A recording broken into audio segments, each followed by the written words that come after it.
Tommy Drew Steever's Hall of Fame journey began on July 23rd of 1953. He was the second of Jack and Lola's 4 children. Tom, along with siblings Nancy, Paul, and John, grew up on the family farm near Lenox, South Dakota, about 20 miles southwest of Sioux Falls. Tom attended Bedford Grade School and was the leading student in his class all 8 years. In fact, he was the only student in his class and one of only 4 in the entire school. However, he had 85 classmates when he attended Lenox High School, where Tom dreamed of playing sports. Those dreams came to an end when the 95-pound freshman suffered a football injury and spent a night in the hospital. Tom then made the safer choice and spent the next 3 years as a student manager.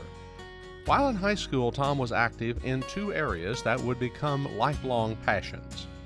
He was in band and chorus all 4 years of high school and took on photo assignments for the weekly Lenox Independent newspaper. Tom was active in 4-H, showing cattle at the county fair, and excelling with his photography project, which won him purple ribbons at both the county and state levels. After graduating from high school, Tom attended South Dakota State University, where he put his photography skills to good use. He was a photographer for the weekly SDSU Collegian newspaper. He majored in journalism and took as many shifts as he could on the campus radio station KESD-FM. He soon switched his major to broadcast journalism. At the urging of another student, Tom auditioned in 1974 for a part-time job at KSOO in Sioux Falls. He got the job and also landed a news internship at the station, which led to a full-time position.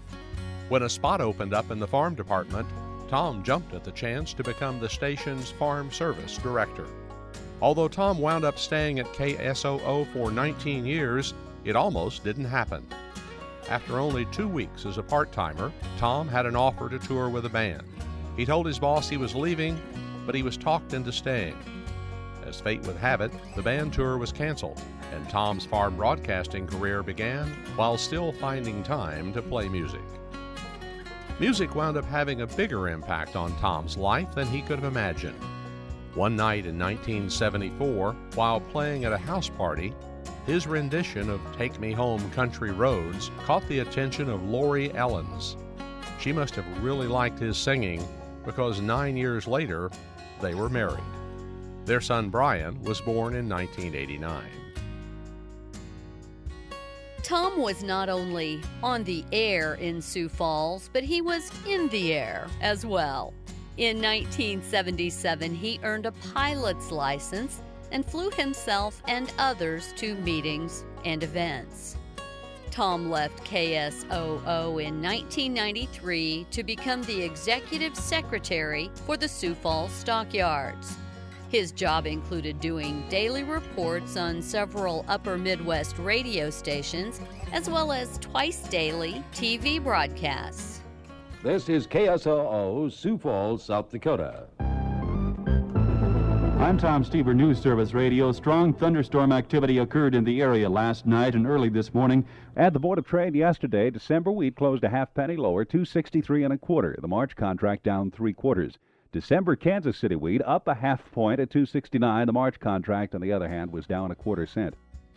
His work led to an opportunity in 1997 to work with NAFB legends Orion Samuelson and Max Armstrong in a new TV venture called Channel Earth.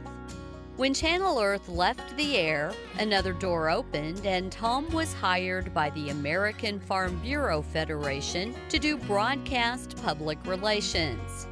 Tom also kept busy doing freelance voiceover work in Chicago and took a part-time job doing weekend news at WLS Radio.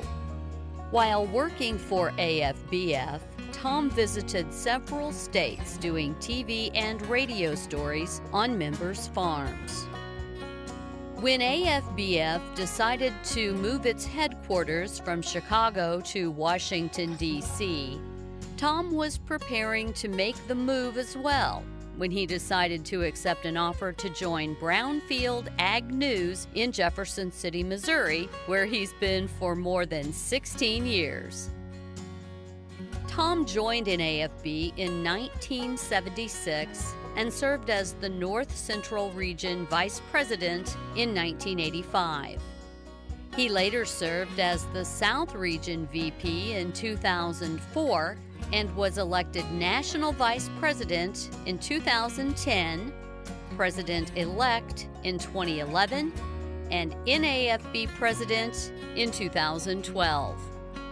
Tom's steady leadership has been critically important to our organization, as he also stepped in as acting president after the death of Lindsay Hill in 2011 and as interim president-elect in 2016. Tom's list of awards and recognitions is long and impressive. His honors include the Honorary American Farmer degree, Missouri Department of Agriculture Farm Broadcaster of the Year, and NAFB Farm Broadcaster of the Year. Tom has actually had 2 Hall of Fame careers. Along with farm broadcasting, he worked in dance bands for 24 years, including 18 years with Mogan's Heroes, which resulted in his induction into the South Dakota Rock and Roll Hall of Fame. For more than 20 years, Tom and Lori have provided music at local churches they have attended. Their musical talents have been passed on to their son Brian, who is a professional drummer in the Kansas City area. Brian has also put together jazz quartets for several of the NAFB President's banquets. Over the years, Tom has traveled across the country and around the world, covering events and telling agriculture's story. He is a true professional who has touched many lives in very positive ways, serving as a mentor and example for others. The NAFB proudly welcomes into its Hall of Fame Tom Steever.